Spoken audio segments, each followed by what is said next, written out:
السلام عليكم ورحمة الله تعالى وبركاته. مع فيديو رياضي جديد. 10 قنوات مفتوحة مجانية بتنقل مباراة مصر والكونغو في دور ال16 في أفريقيا.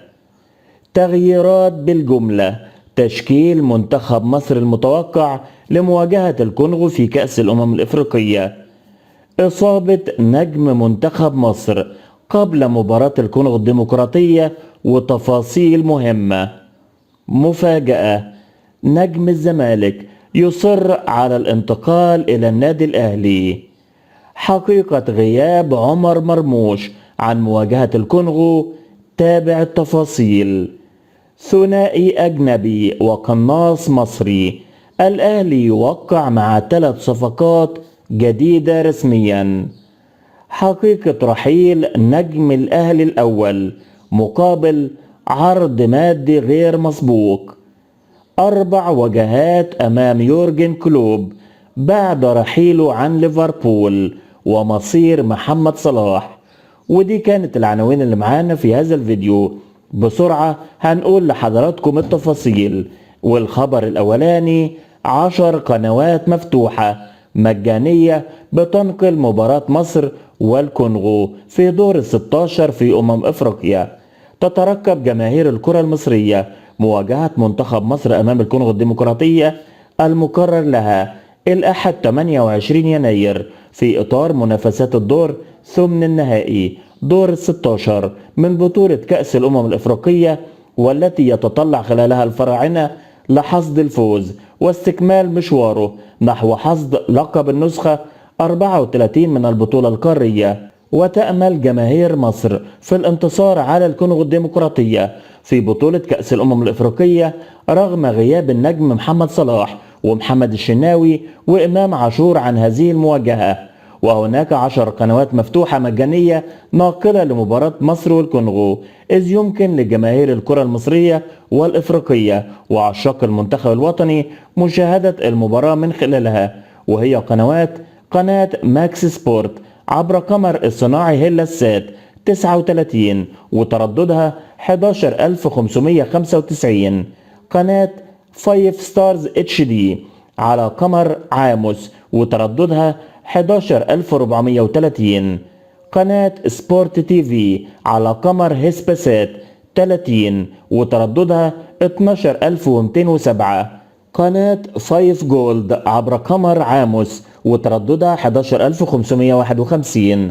قناة تي في 8 عبر قمر ترك سات 42 وترددها 12356. قناة 5 بلس اتش دي عبر قمر عاموس وترددها 10969.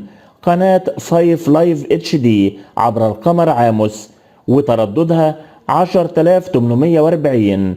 قناة ماكس سبورت عبر قمر البلغاري وترددها 12418.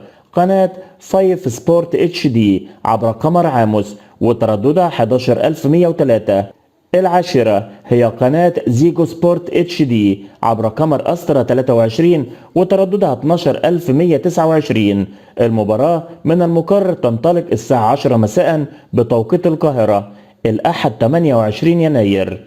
الخبر اللي جاي معانا بعد كده: تغييرات بالجملة: تشكيل منتخب مصر المتوقع لمواجهة الكونغو في كأس الأفريقية.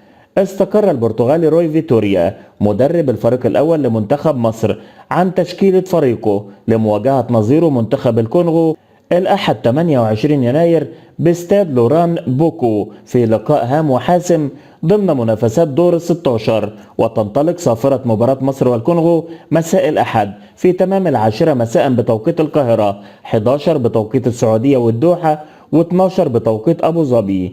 وبالنسبة للقنوات الناقلة زي ما قلنا على البين سبورت، وفي الخبر اللي فات قلنا القنوات المفتوحة.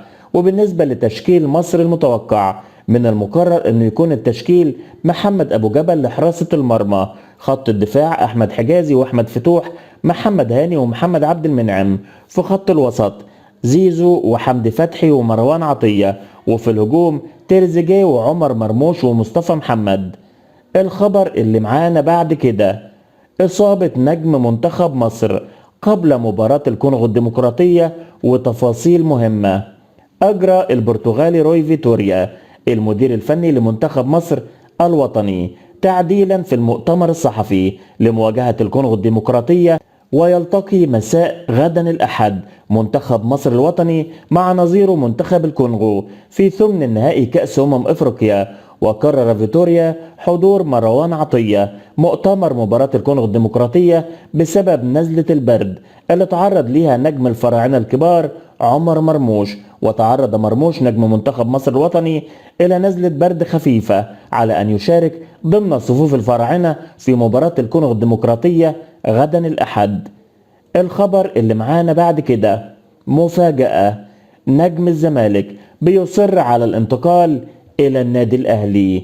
يبدو أن الفترة المقبلة سوف تشهد مفاجأة بشأن إمكانية انتقال لاعب سابق في نادي الزمالك إلى النادي الأهلي. واتضح موقف محمد أبو جبل حارس مرمى منتخب مصر وفريق البنك الأهلي من الانتقال إلى القلعة الحمراء. وحرص محمد أبو جبل على خطوة التواصل من خلال وكيله، وأبدى ترحيبه ورغبته الشديدة بشأن الانتقال إلى النادي الأهلي في يناير ودون أي شروط مالية أو شروط تخص المشاركة الأساسية. ويعتبر أبو جبل ضمن الحسابات، وذلك حالة تعثر في خطوة ضم محمد بسام من سيراميكا كليوباترا في الساعات القادمة. يذكر أن محمد أبو جبل سوف يكمل مشوار منتخب مصر في بطولة كأس الأفريقية بعد إصابة محمد الشناوي، ونتمنى أن المشوار ما ينتهيش بكرة. الخبر اللي جاي معانا بعد كده حقيقة غياب عمر مرموش عن مواجهة الكونغو. تابع التفاصيل. بيختتم منتخب مصر بقيادة البرتغالي فيتوريا تدريباته اليوم في مدينة سان بيدرو الإيفوارية استعدادا لمواجهة الكونغو في 10 من مساء غدا الأحد. وهناك تأكيدات من داخل منتخب مصر بشأن إمكانية لحاق عمر مرموش جناح الفراعنة في المواجهة القادمة، وذلك رغم غيابه عن التواجد في المؤتمر الصحفي بسبب تعرضه إلى نزلة برد. ويرى الجهاز الفني أن عمر مرموش قائم بقوة للتواجد في مواجهة الكونغو، ولم يتخذ فيتوريا قرارا بشأن خروجه من الحسابات. ومن المقرر أن يجري المنتخب تقسيمة أخيرة خلال المران الختامي لاختبار جاهزية اللاعبين للمباراة وطريقة اللعب التي استقر عليها فيتوريا في اللقاء المصيري، وذلك بحثا عن الفوز الأول لمنتخب مصر في البطولة بعد التأهل من المجموعة ب3 تعادلات. الخبر اللي جاي معانا بعد كده ثنائي أجنبي وقناص مصري. الأهلي يوقع مع 3 صفقات رسميا. حصل مسؤول النادي الأهلي على توقيع 3 لاعبين جدد خلال الساعات الماضية في إطار خطة تدعيم القلعة الحمراء في الميركاتو الشتوي الحالي. ووقع محمد هيثم مهاجم نادي زد على عقود انتقاله إلى النادي الأهلي لمدة 5 سنوات بشكل رسمي خلال الساعات الماضية. كما وقع برنس آموس مهاجم نيجيريا البالغ من العمر 18 سنة على عقود انتقاله للأهلي لمدة 5 سنوات بعد قضاء فترة معايشة في الأهلي. كما وقع ظهير أيسر يحمل جنسية غانا على عقود انتقاله للنادي الأهلي أيضا بعد فترة معايشة في الأهلي في الأسبوع الحالي. ويخوض الفريق الأول لكرة القدم بالنادي الأهلي معسكرا في عجمان الإماراتية في الفترة بين 20 إلى 28 يناير الجاري، ولعب مباراتين وديتين خلال تلك الفترة. يذكر أن الفريق الأول لكرة القدم بالنادي الأهلي قد توج ببطولة السوبر المصري وبرونزية كأس العالم للأندية قبل فترة التوقف الدولي الحالية. الخبر اللي جاي معانا بعد كده حقيقة رحيل نجم الأهلي الأول مقابل عرض مادي غير مسبوق.